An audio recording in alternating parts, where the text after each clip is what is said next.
Hello everyone, welcome back to the channel. So let's understand why we need Kubernetes, why Docker isn't enough.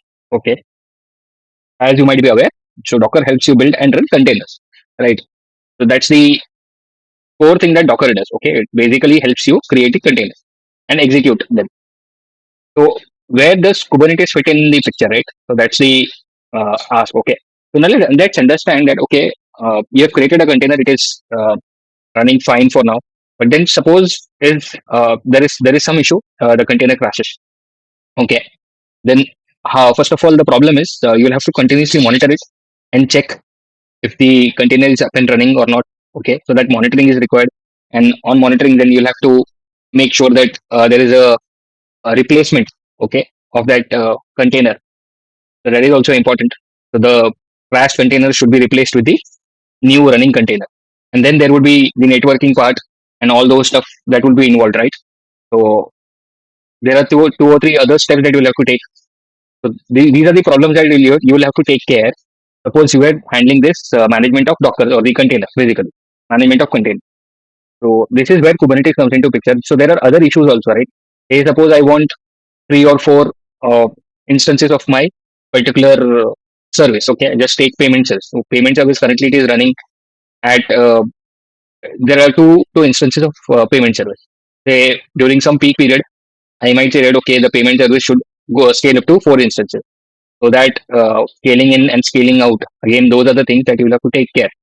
It could be also based upon certain triggers, like if the CPU usage is very high, if the network bandwidth is very high or something like that, the number of requests is very high. So based on that, we'll have to take that call, right? That we'll have to scale the container or scale out the container. So these are the things. Then how do you distribute the traffic, right? So see, when you're creating the containers, you are just running the containers, right? Yeah. How the load balancing will happen? Okay. So suppose there are three instances running, then which instance should receive which basically the traffic, right? How would you do the load balancing? So there is no inbuilt load balancing that the containers provide, right? And then suppose my I have some update in my payment service or any containers. Okay, obviously there will be some updates coming and you might be writing new code, modifying it.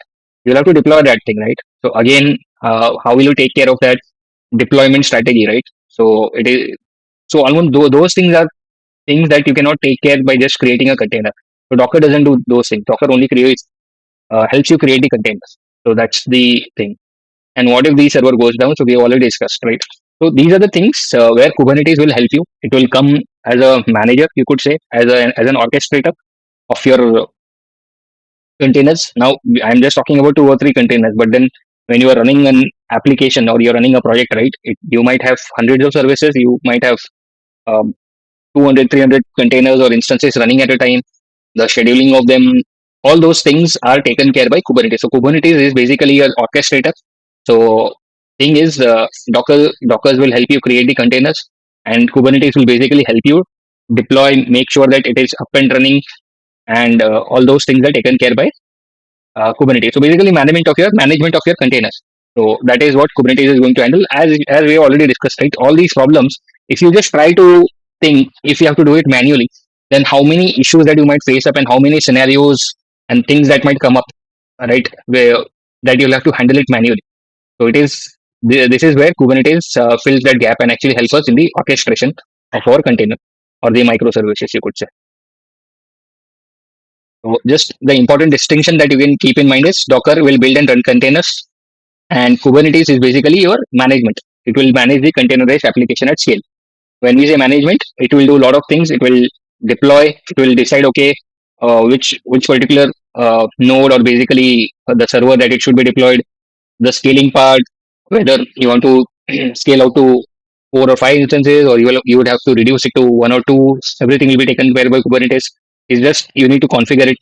Self-healing part. So if container crashes, then it will replace with the running container. Then the networking part, the communication between the pods and the pods communicating to the other services, etc. All these things are taken care by Kubernetes. Then if you have any configuration like environment properties, etc., then even those can be provided by Kubernetes. And plus storage, basically you can connect it to the any persistent storage, etc. that you want. And plus the security part. So it also takes care of the security authentication and authorization and all those stuff will be taken care by. Kubernetes. So just keep that in mind. So Docker runs your containers, and Kubernetes will help you orchestrate or manage your containerized application with, at scale and reliability. So just at the high level, if you want to understand what Kubernetes does or how does the architecture of Kubernetes looks like. So Kubernetes cluster has basically two parts, you could say. One is the control plane, or you could say the master node, and then there are worker nodes. There are multiple worker nodes. So there will be one control plane, and there will be multiple worker nodes. And this is the brain, or the brain of your Kubernetes cluster, which is a control plane. And we have various other services which we'll discuss in detail when we discuss the Kubernetes architecture. But for now, just understand these are the high level uh, control plane and the worker nodes. And what are the important features that Kubernetes provides? Self healing, as we have spoken about, it will automatically restart the field containers. It can actually replace the crashed containers. Then scalability part, you can scale up or down. Load balancing also will be done by Kubernetes internally. Then you when we spoke about the changes, right? There will be modification in your services, and you have to make those changes into your containers. Then basically the deployment thing, right?